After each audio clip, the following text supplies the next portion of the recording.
Everyone, इस video में हम देखेंगे कि क्या जो एक्सट्रीम वर्ड हैं, जो जिसे ट्राइपॉड भी कहते हैं, तो वो काम करते हैं कि नहीं। तो ये इस वीडियो में हम 2014 के यूपीएससी का पीवाईक्यू ले रहे हैं। उसमें देखते हैं कि क्या ये वर्क कर रहा है या नहीं।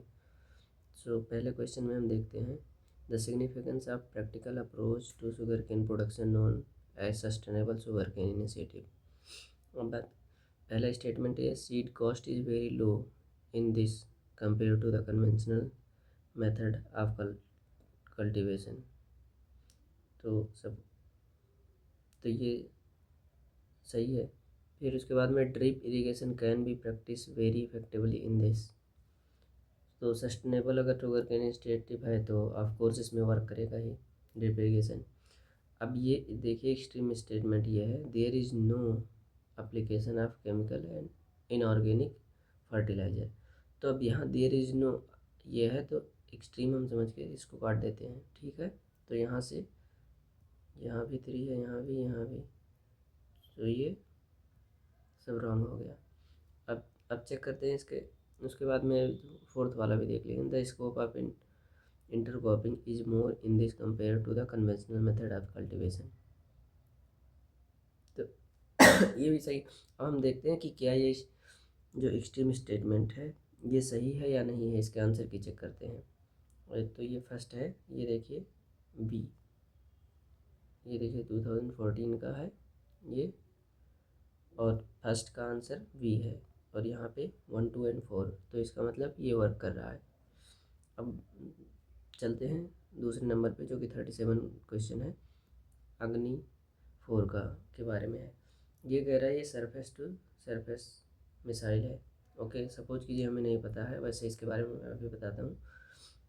दूसरा स्टेटमेंट ये है कि इसमें कह रहा है कि ओनली इट इज़ ये fuelled by liquid propellant, it is fuelled by liquid propellant only. तो सिर्फ लिक्विड प्रोपेलेंट ओनली है, जबकि ये गलत है। तो अगर हम इसको 2 को गलत कर दे रहे हैं तो ये और ये दोनों अब बच रहे हैं 2। अब ये कह रहा है अग्नि 4 ये इतना है, तो हालांकि अग्नि 4 के अग्नि 6 का भी 7500 अभी तक नहीं है। तो अग्नि 4 का कहाँ से हो जाएगा। तो अगर आपको ये पता है तो आप सीधा आंसर पे पहुँच सकते हैं ईजिली। अब बात करते हैं इसके, जैसे जो इंडिजीनियस हमारी मिसाइल हैं उसको पतन से या पाटन से वो कर सकते हैं। आप ऐसे इसको याद रख सकते हैं कि जैसे अगर 5 चलाया गया तो पतन हो जाएगा। तो ये है पृथ्वी। पृथ्वी जो है ये सरफेस टू सरफेस है लेकिन शॉर्ट रेंज है, और अग्नि जो है सरफेस टू सरफेस है लेकिन मीडियम रेंज है। वहीं त्रिशूल जो है वो सरफेस टू सरफेस है लेकिन शॉर्ट रेंज है, और वो सॉरी सरफेस टू एयर है लेकिन शॉर्ट रेंज है।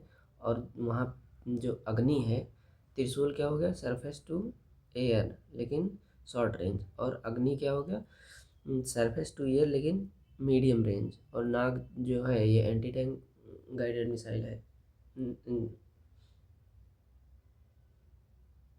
तो यहाँ पे भी देखिए जो एक्सट्रीम स्टेटमेंट है ओनली, तो ये वर्क कर रहा है। तो अब नेक्स्ट क्वेश्चन पे चलते हैं, देखते हैं। अब इसमें सोलर पावर प्रोडक्शन के बारे में। अब इसमें पहला स्टेटमेंट कह रहा है कि जो फोटोवोल्टिक्स है एक टेक्नोलॉजी है जो कि जनरेट करता है electricity by the direct conversion of light into the electricity. और जबकि कह रहा है व्हाइल, यानी जबकि solar thermal is a technology that utilize the sun in rays of generate heat which is further used in electricity generation process। तो suppose कीजिए हमें नहीं पता है, अभी इसे छोड़ देते हैं। अब आगे बढ़ते हैं। Photovoltaic generation alternative generates alternative current while solar thermal energy direct current. हालांकि ये रिवर्स स्टेटमेंट है, सपोज कीजिए ये भी हमें नहीं पता है। ओके, अब तीसरे पे आते हैं कि कह रहा है India has manufacturing base for solar thermal technology but not photovoltaic. आपको लगता है कि कोई भी फोटोवोल्टिक टेक्नोलॉजी जो है हमारे यहाँ पे मैन्युफैक्चर नहीं होगा। तो ये एक स्टेटमेंट है, इसको हम काट देते हैं। अब इससे क्या हुआ, ये दोनों अब इसमें या तो नन होगा या ये होगा, लेकिन यहाँ पे ये दूसरा इनकरेक्ट हो गया क्योंकि ये क्या है, ये रिवर्स है। ये हो जाएगा क्योंकि यूपीएससी कई बार रिवर्स कर देता है इस तरह से। तो सिर्फ पहला स्टेटमेंट इसमें सही है। इसका आंसर की भी दिखा देते हैं।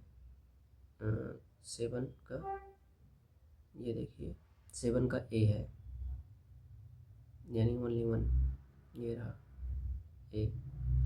और उसी तरह से 37 का नहीं दिखाया था, तो ये भी देख लीजिए 37, यहाँ पे भी ए है, ये देखिए।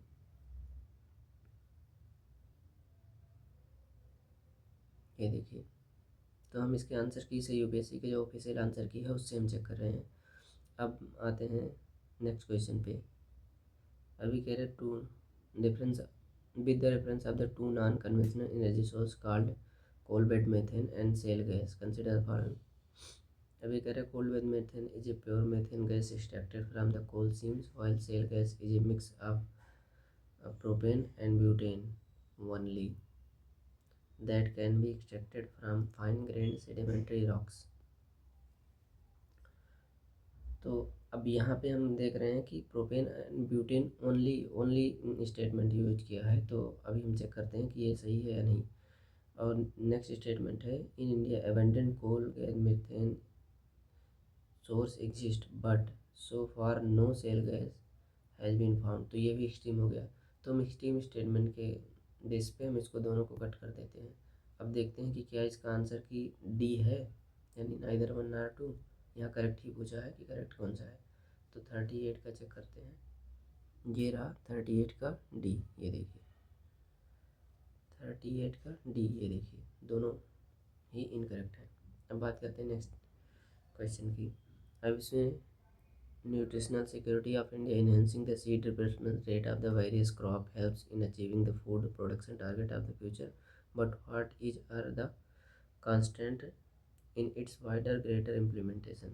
अब ये पहला स्टेटमेंट ये कह रहा है there is no national seed policy in India. अब देयर इज़ नो मतलब कि क्या हमारे यहाँ पे कोई नेशनल सीड पॉलिसी ही नहीं है। अब ये एक स्टेटमेंट मान करके हम इसको इनकरेक्ट कर देते हैं, तो ये तो बाहर हो गया।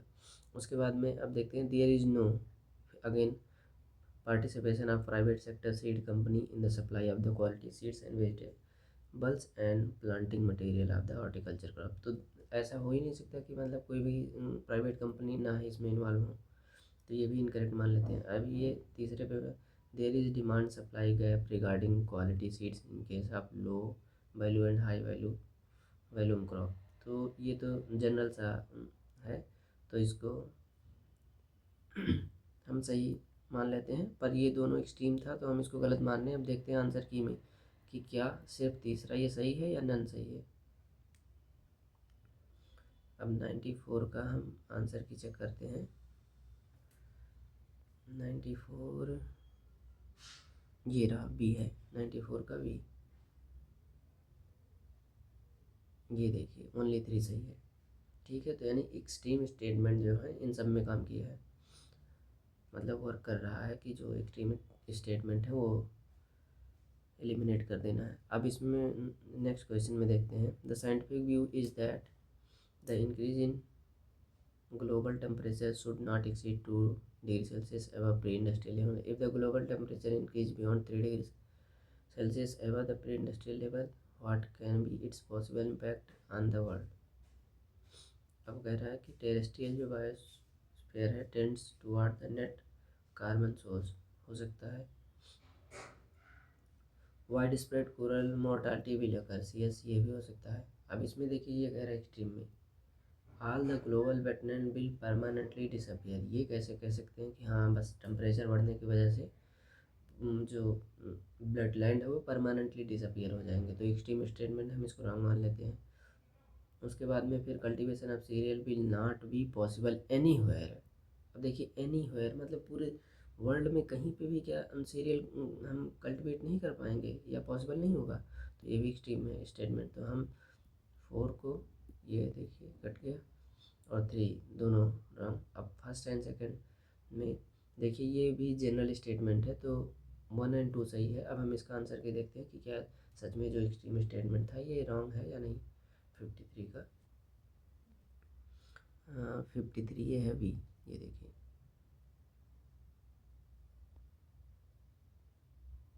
बी, ये देखिए 1 एंड 2। सो हमने देखा कि इन 2014 के जो क्वेश्चन हैं 2014 में, इनमें ऑलमोस्ट जिसमें भी एक्सट्रीम स्टेटमेंट दिया हुआ है ऑलमोस्ट सभी में वर्क कर रहा है, तो सब पे अप्लाई हो रहा है। तो इस तरह से मैं और भी नेक्स्ट ईयर का 15 का 16 का इसी तरह से जो भी एक्सट्रीम स्टेटमेंट है कहाँ कहाँ पे सही है, कहाँ कहाँ पे गलत है, जो एक्सट्रीम है वो भी वहाँ पे भी सही है, ये हम देखेंगे। So thank you. If you like the video then subscribe my channel.